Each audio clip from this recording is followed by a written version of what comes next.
ఫిలిప్పీలకు రాసిన పత్రిక 3వ అధ్యాయ భాగము ఒక మాట రాస్తాడు అక్కడ.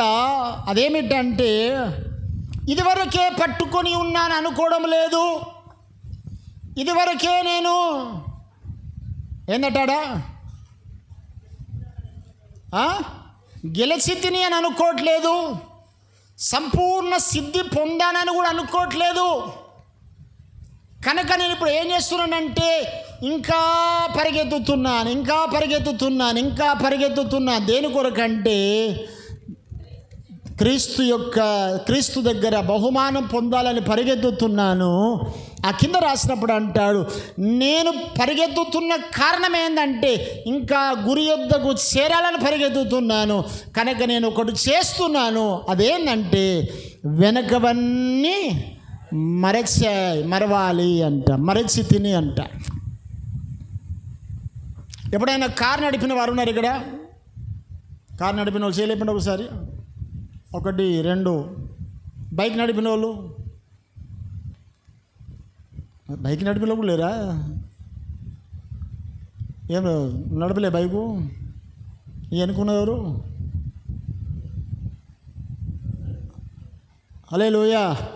హల్లెలూయా. బైక్ నడిపిన వాళ్ళు, కారు నడిపిన వారికి ఒకటి ఉంటుంది, ముందులో ఒక మిర్రర్ కదా. మిర్రర్ ఉంటుందా? ఈ మిర్రర్ చాలా చిన్నది ఉంటుంది, పెద్దదేమి ఉండదు, మరీ పెద్దగా ఏమి ఉండదు, చిన్న మిర్రర్ ఉంటుంది. కార్లలో కూడా వెనక ముందు ఒక చిన్న మిర్రర్ ఉంటుంది. మిర్రర్ అంటే తెలుసుగా, అద్దం. ఈ అద్దము దేని కొరకంటే వెనక ఉన్నవి చూడాలి కదా, వెనక ఉన్నవి గమనించడానికి, అంతేనా? కానీ అద్దం ఉంది కదా అని చెప్పేసి ముందు చూడకుండా అద్దంలో చూసి నడిస్తే,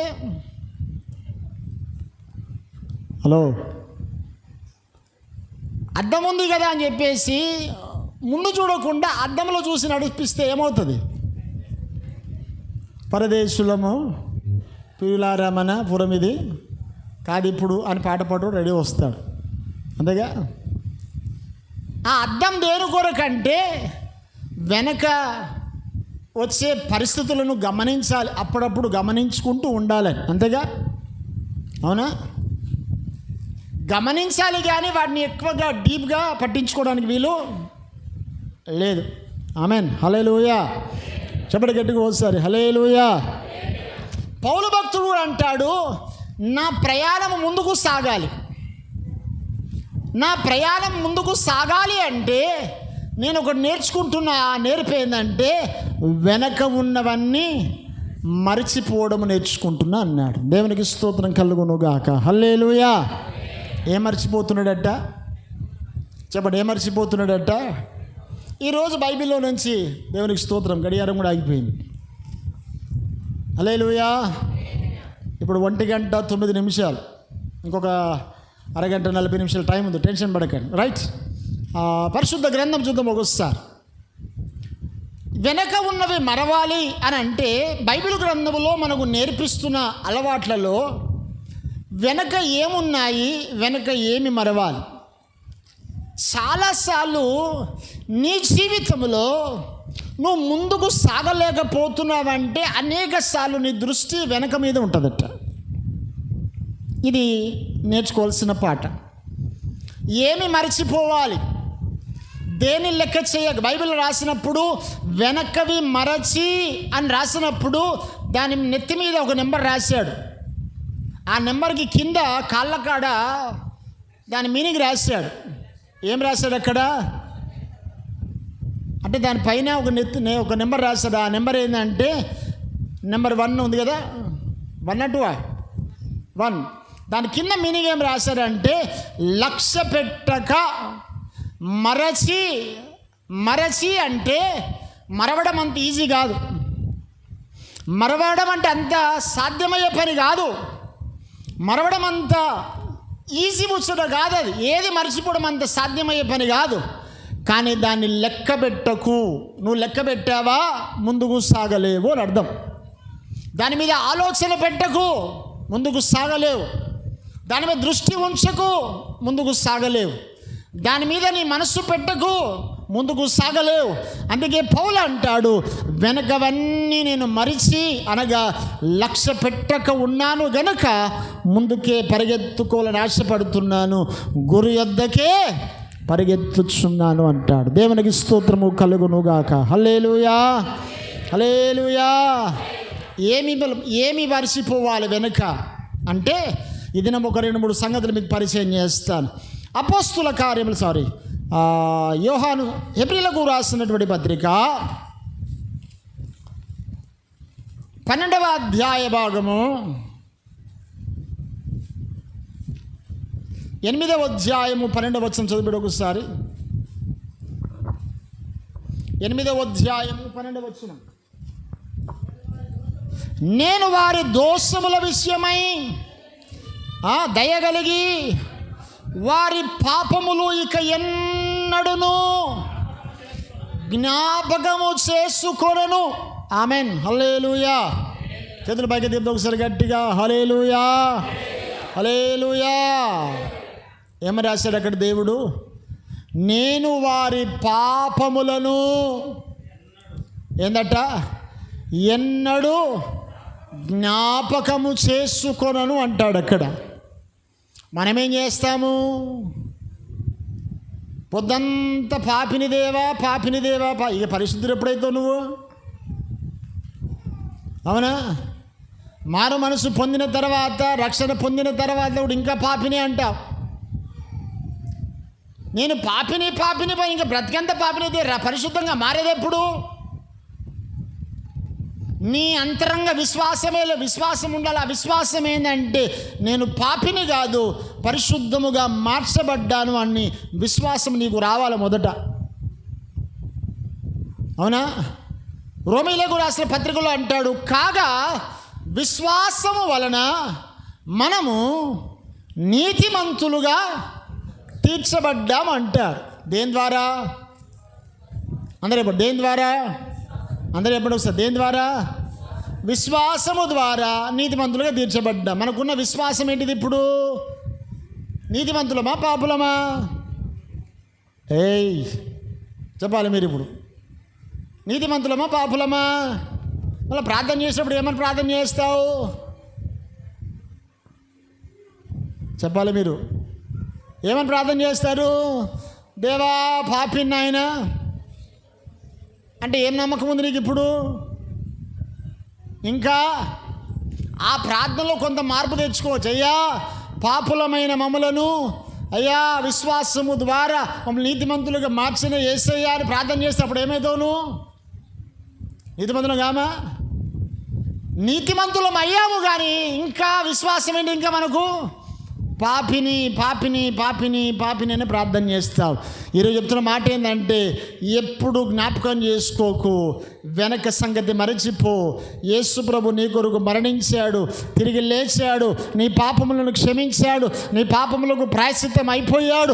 ఒకసారి రక్షణ పొంది బాప్తిస్మం పొందిన తర్వాత నువ్వు పాపి అనే సంగతి మరచిపోయి, క్రీస్తు నామములో నేను రక్షణ పొందాను, విమోచన పొందాను, ఆయన నన్ను తన రక్తములో కడిగాడు, నేను నీతిమంతునిగా తీర్చబడ్డాను అన్న విశ్వాసము నీలో ఉంటే ఇక పాపిని అన్న సంగతి ఏం చేద్దు నువ్వు జ్ఞాపకము తెచ్చుకోవద్దు. దేవునికి స్తోత్రం కలుగునుగాక. హల్లెలూయా.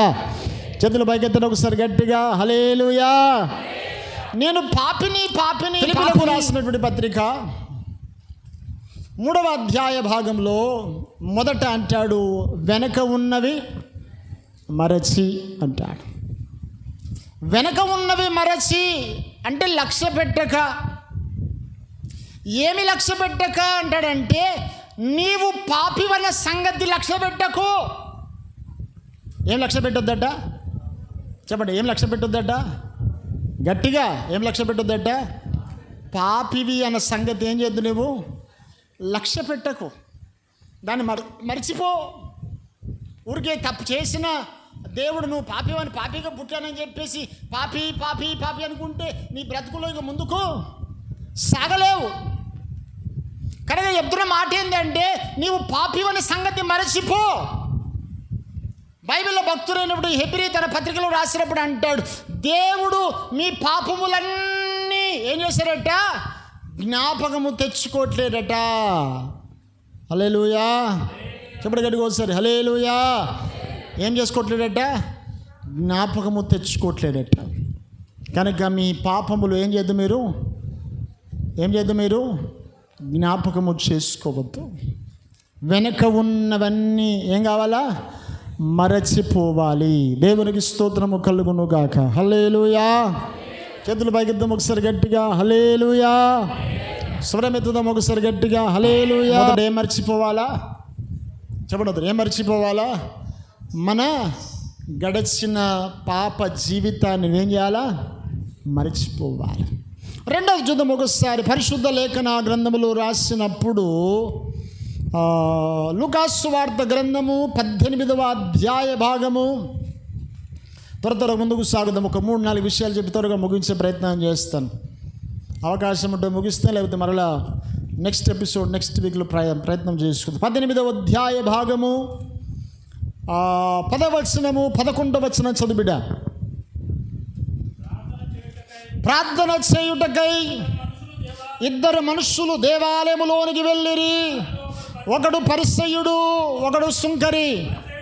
నిలబడి, దేవా, నేను చోరులను, అన్యాయస్తులను, వ్యభిచారులనైన ఇతర మనుషుల వలనైనా ఈ సుంకరి వలనైనా ఉండక కృతజ్ఞతాస్తుతులు చెల్లించుచున్నాను. వారమునకు 2 మారులు ఉపవాసము చేయుచు నా సంపాదన అంతటిలో 10వ వంతు చెల్లించుచున్నానని తనలో తాను ఏం చేస్తున్నాడట? సుంకరి ప్రార్థన వేరు, పరిసయ్యుని ప్రార్థన వేరు. మళ్ళీ చెప్తున్నా, గమనించండి. ఏమి జ్ఞాపకం చేసుకుంటున్నాడా? గడిచిన కాలంలో భక్తిని జ్ఞాపకం చేసుకుంటున్నాడు. అంతేనా? ఏ భక్తిది? ఏమని చెప్తున్నాడు అక్కడ? వారమునకు 2 మారులు. ఎవడికి చేశావు? ఎవడు కొరకు చేసావు? అంతేనా? వారానికి 2. చాలాసార్లు నువ్వు మర్చిపోవాల్సిన విషయం ఏంటంటే, గడిచిన కాలము భక్తి వేరు, ముందున్న భక్తి. గడిచిన భక్తినే చూసుకొని మురిసిపోతాము చాలాసార్లు కదా. గడిచిన కాలం యొక్క విలువల జ్ఞాపకం చేసుకో. నేను తెలుసా ఏమేం చేశాను?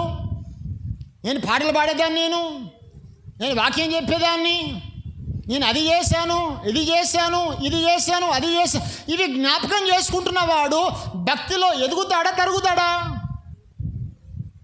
చెప్పాలి మీరు. తరుగుతాడా, ఎరుగుతాడా? తరుగుతాడు. కారణం ఏంటంటే వాడి మైండ్ అంతా ఎట్లయిపోయిందంటే సెట్టింగ్ ఆల్రెడీ నేను చేశా. నాలాంటి ఎవడు? నాలాంటిది ఎవరు? నాలా ఎవరు భక్తిగా లేరు. 2 వారాలు, వారానికి 2 వారాలు ఉపవాసాలు ఎవడు ఉండడు, నేనే ఉంటున్నా. పరిసయ్యుని గుణమేందో తెలుసా? వారానికి 2 వారాలు ప్రార్థన చేసుకుంటున్నా, వారంలో ఒకసారి నమ్మకంగా ఉంటున్నా, అనేకులకు ధర్మకార్యాలు చేస్తున్నా, అనేకులకు ప్రత్యేకముగా నమ్మకముగా ఏం తీస్తున్నాడు వాడు? 10వ భాగాన్ని కూడా తీస్తున్నాను. నాలాంటి వాడు ఇంకొకడు ఎవడు లేడు. గతించిన కాలాన్ని జ్ఞాపకం చేసుకుంటూ నేనే భక్తి పరుడను అని జ్ఞాపకం చేసుకుంటున్నాడు. ఆమెన్, హల్లెలూయా. అందుకే బైబిల్ అంటుంది, గడచిన కాలము భక్తి ముఖ్యం కాదు, గడవాల్సిన కాలము గురి యొద్దకు చేరాలంటే గతం కాదు, ముందున్నదే ముఖ్యం. అంతేనా?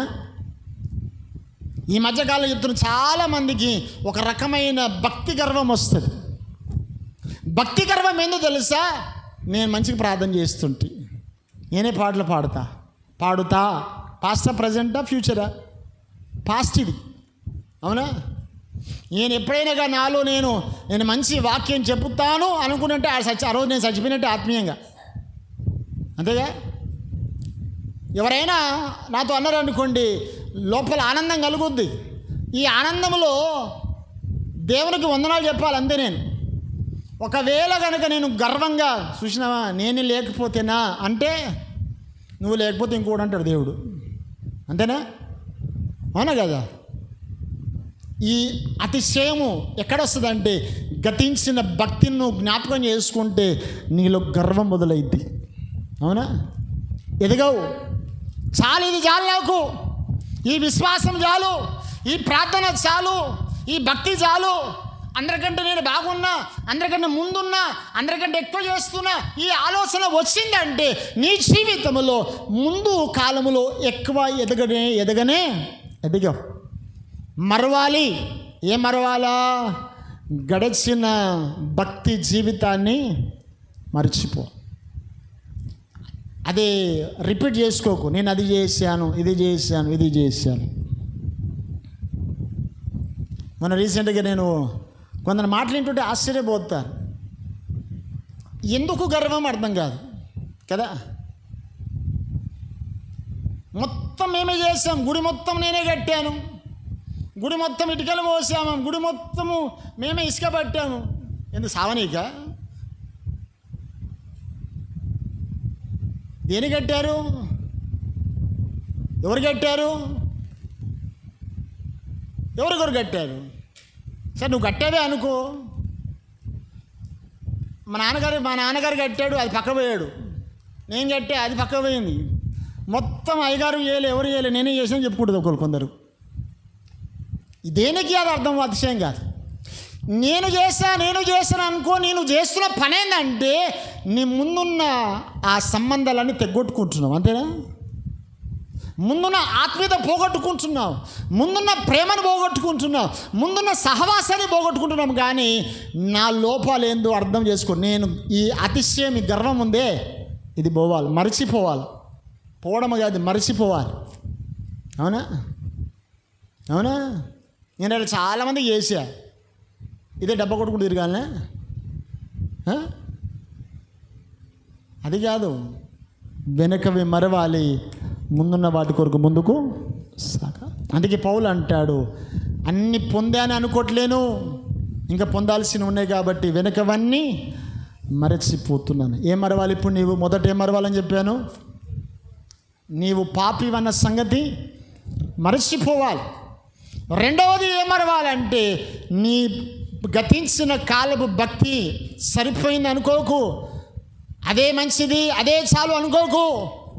పాటలు పాడేదాన్నంటే ఇంకా పాటలు పెరగాలని, ఆత్మీయతగా ఉండేదాని అంటే ఇంకా నీ ఆత్మీయత పెరగాలి. సమర్పణ కలిగిన వాడవైతే ఇంకా సమర్పణ పెరగాలి. ఇంకా పరిచర్య చేసిన, నేనే పాస్టర్ గారికి మొత్తం సహాయం చేశాను, నేను లేకపోతే అయ్యగారికి చెయ్యి ఇరిగినట్టే. పోనీ ఇంకో చేయలేదా? అదేనా?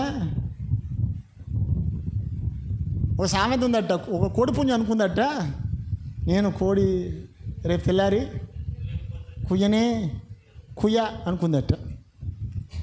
అనుకొని ఒకరోజు కోడి అనుకుంది, పుంజు అనుకుందట, ఎంత తెల్లారనే పర్వాలేదు, నేను మాత్రము నోరు మూసి ఉంటాను, కుర్రో అననే అని అన్నదట. ఒకరోజు చూశాడు అయ్యగారు ఇంటోడు, దీని పాపం దీనికి ఏమైనా రోగం వచ్చిందేమో అని చెప్పేసి దానికి మంచి ఇంకొన్ని పప్పులు, అన్నము, దాని ఏమంటారు గింజలన్నీ పెట్టి గంప కిందనే పెట్టి దీనికి ఏమన్నా బలహీత జ్వరం వచ్చిందేమో అని చెప్పి అన్నీ పెట్టాడట. కానీ దాని లోపల ఏముంది? దాని మనసులో ఏముంది?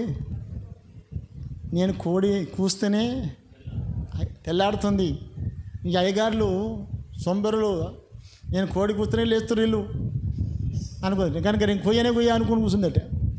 అయ్యగారు అనుకుంటే పాపం దీనికి రోగం వచ్చిందని నేను మెడిసిన్స్ ఇస్తున్నాడని ఇంకా మంచి భోజనం పెడుతున్నాడు. తెల్లారే చూసి ఒక వారం రోజు అయిపోయింది, రెండో రోజు కూడా మళ్ళీ లేసరికి ఇది అట్నే ఉంది, గంప లేపేసరికి ఇట్లా పడుకుంది, ఇట్లా పడుకొని ఉంది సప్పుడు ఇవ్వకుండా. ఎందుకు? దాని మనసులో ఏముంది? నేను కుయ్య తెల్లారలేదా? తెల్లారి. అయ్యో దీనికి ఏందో రోగమా అని చెప్పేసి మంచిగా అటు ఇటు తిప్పాడు, మంచి మేపాడు, అంత అయిపోయింది. మళ్ళీ పంట దానిపై వేసాడు దాని కింద. మూడో రోజు కూడా మళ్ళీ ఏం చేసింది? ఇది మళ్ళీ టైం కూర్చుంది గంప కింద. గంప తీసేసరికి అసలు మామూలుగా కోళ్ళు పొద్దున గంప తీయగానే పరిగెత్తుతాయి కదా, ఇది గంప తీసాగానే ఇట్ట కూర్చుంది. ఇట్ట అనుకున్నాడు, ఇది కుయ్యదిగా, ఈరోజు సండే, ఈరోజు జేజబువా చేసుకుందాం అనుకొని తీసుకుపోయి నడిపించునావా కోడి కుయ్యలేదు గనుక అంతేగా అని చెప్పి దాన్ని హలాల్ చేసి దాన్ని మంచి బిర్యానీ చేసి అది తింటుంటే టేస్టు అరే అనుకున్నా ఇది మొన్ననే కూర్చుంటే బాగుండుగా, ఈ రోగం వచ్చింది అప్పుడే కోస్తే అయిపోయి అనవసరంగా 2 రోజులు దీని మేత పెట్టినా అనుకుంటేట. నేను లేకపోతే కోడే, కూయకపోతే తెల్లారనే, నేను లేకపోతే సండే స్కూలే లేదా అనుకుంటే సండే స్కూల్ లేదా, నేను లేకపోతే సంఘం లేదా, నేను లేకపోతే పాటలు లేవా, లేదేందంటే నువ్వు లేవు, అంతే తేడా. అంతేనా? ఈరోజు చెప్తున్నా, ఈడ నేను లేకపోయినా సేవ ఆగదు. నాకంటే మంచోడు దేవుడు పంపుతాడేమో, కానీ దేవుని సేవ ఆగదు. దేవుడు అంటాడు, నువ్వు ఉన్నంతకాలం నేను వాడుకుంటా, నేను వాడుకున్నట్టు నువ్వు ఉండు, అంతే. నేనే మంచి వాక్యం చెప్తున్నా అంటే నోరు మూసి బిడ్డ మీద పండబెడతాడు, అంతేగా. గమనించండి, మనం ఎప్పుడు అతిశయించడానికి వీల్లేదు, గర్వపడొద్దు. నేనే భక్తి పరుడను, నేనే నేనే నేనే అనుకున్నావంటే బైబిల్ చెప్తుంది, ఆ ఆలోచన వచ్చిందంటే నువ్వు ముందుకు సాగం, వెనకవి మరవాలి. నేను ఎందుకు రాత్రి వచనం చదువుతుంటే ఎన్నో విషయాలు దేవుడు నాతో మాట్లాడాడు. చాలా సందర్భాల్లో చాలా దగ్గర మీరు వాక్యాలు వినుండొచ్చు, యూట్యూబ్లో బొచ్చలు వస్తాయి, రోజు టీవీలో 24 గంటలు వాక్యాలు వస్తాయి కదా. కానీ ఒక్కొక్కరి ద్వారా దేవుడు ఒక్కొక్క వర్తమానం ఇస్తారు కదా. ఎందుకో రాత్రి నేను ధ్యానం చేస్తున్నప్పుడు ఈ వర్తమానము ద్వారా దేవుడు మాట్లాడమని నాకు ఇచ్చిన హెచ్చరిక, వెనకవి మరవాలి. నిజంగానే మనం కూడా మరుస్తలేం కొనిసాలు కదా. ఎవరు చేసిరు వంట, నేను చేయబోతే ఎవరు చేస్తుండే కదా. నిజామాబాద్ ఇట్లా పంచాయతీ అయింది, వారం మేమే చేస్తుంటివి అన్నారు. వచ్చినాయి ఒక వారం ఆ తల్లి రాలే, వంట కాలే, ఉపవాసం ఉన్నారు ఎవరైనా. ఒక వారం ఎవరు రాలే, క్యాటరింగ్ ఇచ్చేసినాం, కాలే, ఒక 500 ఎక్కువ పోయినాయేమో. కానీ 6 రకాల భోజనాలు వచ్చినాయి, పాపడ వచ్చింది, పచ్చడి వచ్చింది.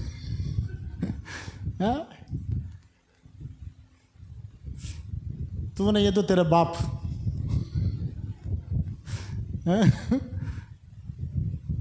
ఏమనాలి ఇప్పుడు?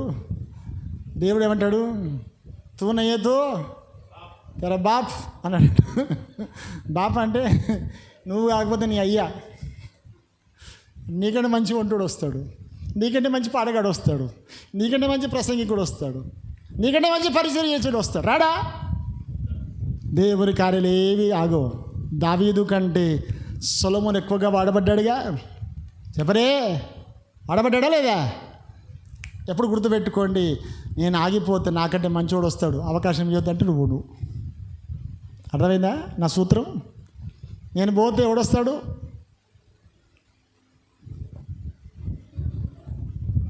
నేను పోతే ఎవడొస్తాడు?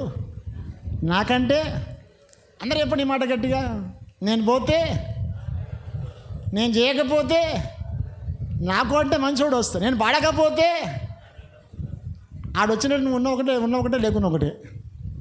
ఆ రాకముందు జాగ్రత్త పడు, అంతేనా? కనుక దేవుడు అవకాశం ఇచ్చినప్పుడు దాని సద్వినియోగము చేసుకోవాలి. ఆమెన్. హల్లెలూయా. చేతుల పైకి ఎత్తాం ఒకసారి గట్టిగా, హల్లెలూయా. నేను ఇప్పుడు 2 3 చెప్పి ముగిస్తాను. వచ్చే వారం ఇంకా 4 విషయాలు చెప్తా. ఆదికాండ గ్రంథము 40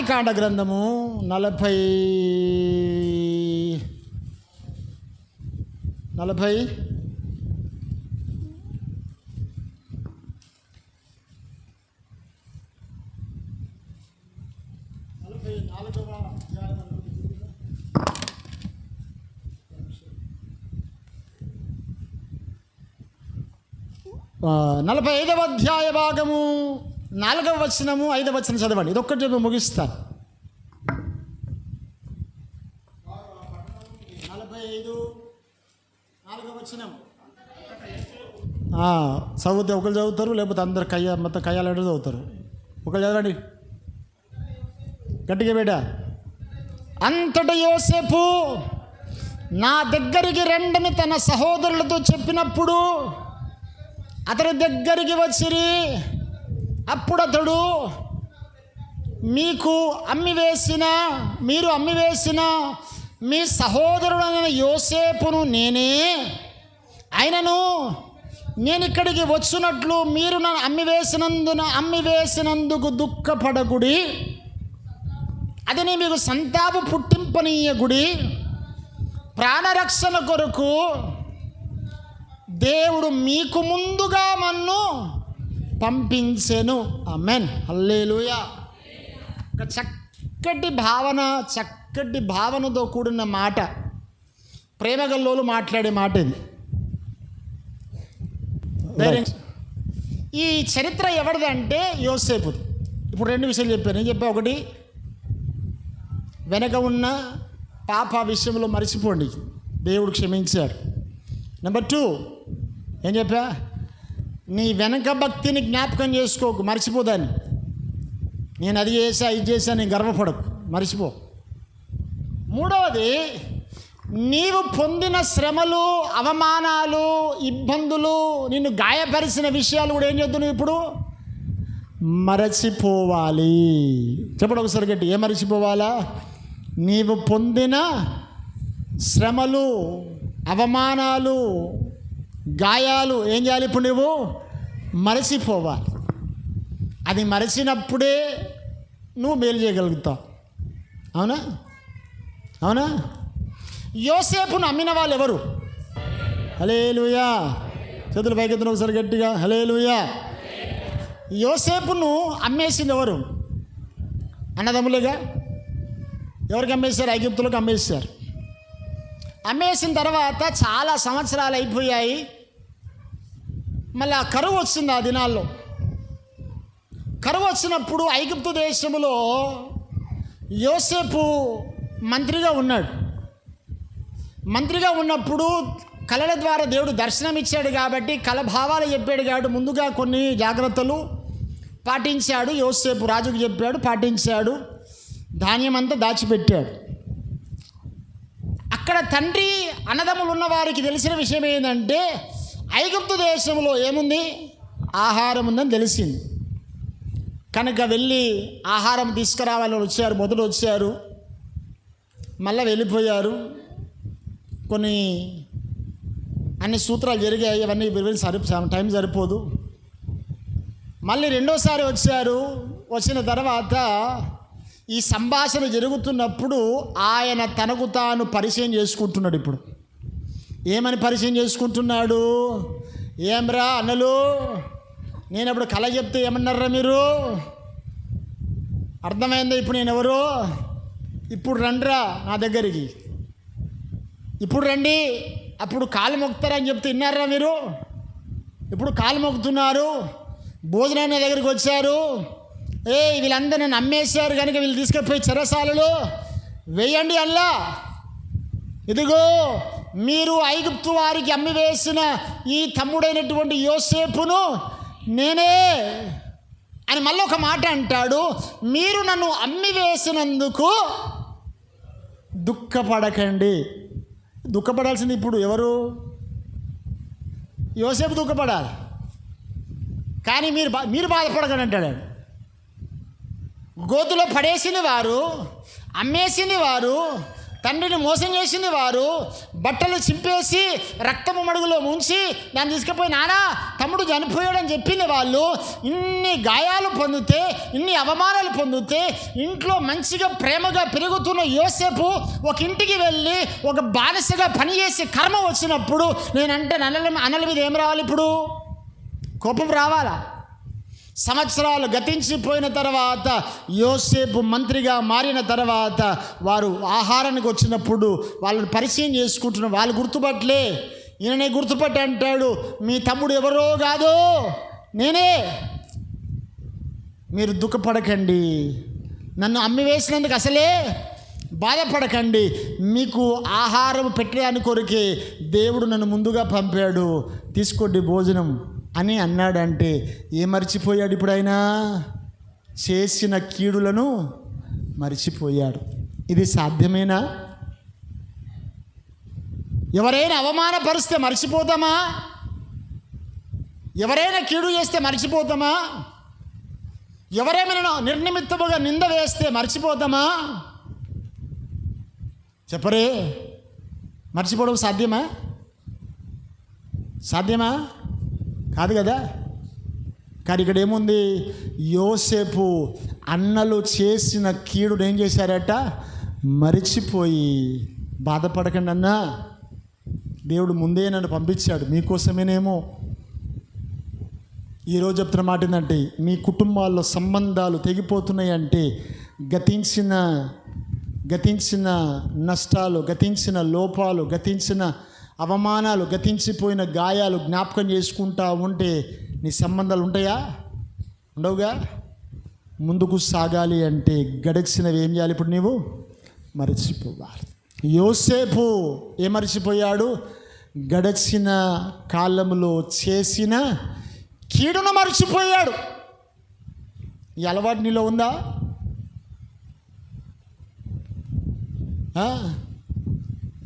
పొద్దంతా జ్ఞాపకం చేసుకొని పగబడుతున్నావు. ఇంకా అది జ్ఞాపకం చేసుకున్నంత కాలము నువ్వు ఎప్పుడు నెమ్మదిగా ఉండలేవు. సంతోషంగా ఉంటావా? చెప్పండి, సంతోషంగా ఉంటావా? ఉండలేవు.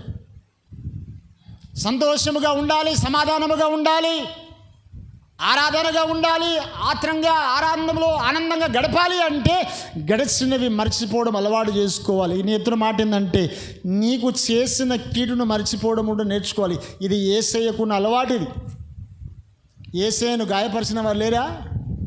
ఆయన ఏమన్నాడు? ఆయన, తండ్రి వీరేమి చేయించున్నారో వాటిని జ్ఞాపకం చేసుకోకయ్యా. వారిని ఏం చేయి? ఈ మనస్సు నీకు రావాలంటే మరిచిపోయే అలవాటు రావాలి నీకు. ఆమేన్. హల్లెలూయా, హల్లెలూయా. చెప్పండి, ఏం మర్చిపోవాలి ఇప్పుడు? నీవు పొందిన కీడు, నీకు చేసిన కీడును మర్చిపోవాలి ఇప్పుడు.